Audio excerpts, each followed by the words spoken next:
Toastmaster of the Day and a beloved guest. So first of all, my sincere thanks for all of you for being brave and making it for this meeting. When most of us are trying to avoid meetings, as we rightly said in the start, right? So we all try to avoid places, but I know you're all here because you want to learn something new we can in spite of the virus outbreak. So I really thank all of you for making it happen, and at least the chapter meeting is moving on. Otherwise, we would have to cancel it. And thanks for all of you for being here, for making this meeting happen. 2 weeks back, I attended a training in NUS ISS about design thinking. Does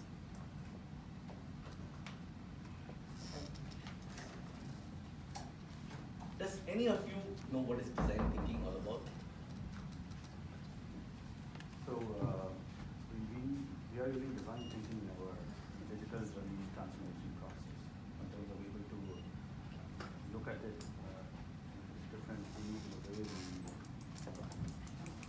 we compound, we break it down, we put the notes. Exactly. We break it down to smaller, so keep on looking for ideas, get the ideas. Any small idea is a good idea, and then we then zero eyes on go step by step until we get the right idea and the right solution.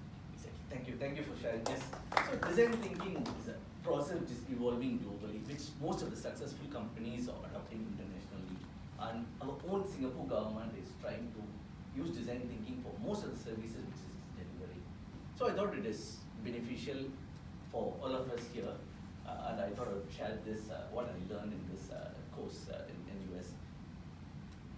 Most of us here, I know, are all from very diverse portfolio, very different profile, but all our objective end goal, the end vision is the same, is to make our customers feel happy.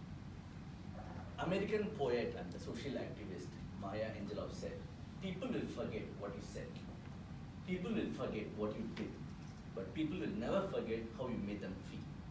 So that's the power of design thinking and satisfying your customer. So this design thinking is a process of innovative problem solving, it's a creative problem solving. So it's mainly focused on a human-centric approach, and it encourages organization to focus on the people for whom we are creating the product for. The first step in design thinking is to identify who you are solving the problem for and why it is important for them. If you don't answer these two questions, and you won't be able to answer the what and how questions later. The design thinking, the very first thing the designers do is to come with the customer journey mapping. They use a tool called customer journey mapping. So they will identify a few personas and try to walk through the user journey and identify the pain points, document it. So since your customer journey mapping is documented, it's give you a visual representation of the problems which the customer is facing, so you'll be able to come with a better solution. So that's what design thinking is about. And with the changing technology, right, many industries have really collapsed. And there's a big change in the business's mindset now. From being product-centric, now they're going into customer-centric. And from just selling products and services, right, now businesses are focusing on giving a better customer experience. So that's what all of them are looking at. So when Airbnb came with the unique idea of letting people share their houses to let people stay, it totally shaken the hotel industry.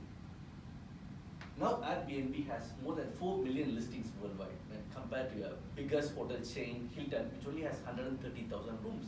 There's a big shift in the business strategy now. And have you ever thought in Singapore you could clear immigration's contactless, which is possible right now? It's because of the evolving, going through users' journey time. So the government has taken a step, so where you don't even need to scan your passport. You just go there, walk in, they scan your face, then you just go in. So it's so seamless now for the customer. So things are improving just because of this design thinking process. I would like to share some of the apps I enjoy in Singapore, which I believe is a result of the design thinking. Number one, I would say, is the parking.sg. So those who are driving, right, might really feel it's very useful. Previously, without this app, you have to put a coupon and you're going for your appointments or meetings, right? Then when the meetings or appointment overrun, you have to run back to the car park to put additional coupon. So it's a very painful exercise for the drivers. And similarly, when your meeting finished early, you're also wasting your coupons whatever you put. So I think this app has really studied the user pain points, and now with the app, it's very it's like a breeze to use this. So I just go out and extend it online, and even when I finish my appointments earlier, right, I get the refund back. So it's so brilliant. So it's all happening because of how they study the user pain points. The second thing I really enjoy using it is SingPass mobile app. I believe many of you will always have a habit of forgetting the SingPass username password. So every time you forget, you reset, then the government honestly wastes money sending a letter to you and wasting the taxpayers' money. And so I read SingPass said that every year they reset 195,000 users' password. So think of the cost they're incurring for sending the letters.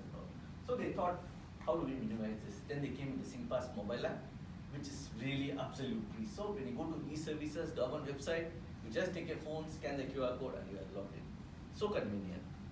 And the last app I want to share, I enjoy much is the DBS digital token or any other digital tokens.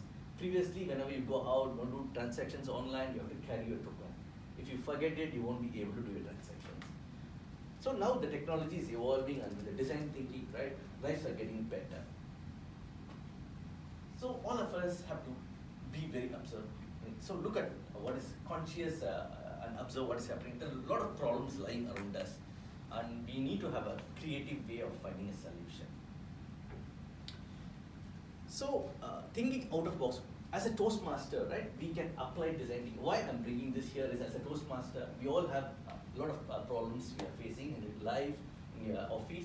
So we can apply design thinking in our own lives to find solutions to the problem. So it can find an innovative solution to a sticky problem which is there for quite long. So thinking out of box is very important for all of us. And recently, I saw a 1-minute video about the out of box thinking which demonstrated what is out of box thinking. It was quite interesting. A small boy was playing, and he ran and he stuck his head between the two metal bars of a gate. And he was trying to take his head out, and he's totally stuck, and he couldn't take his head out. And his head was quite big. So the dad came in, and he was trying to push the head, pull him out back, try all the techniques which he knew, but he couldn't.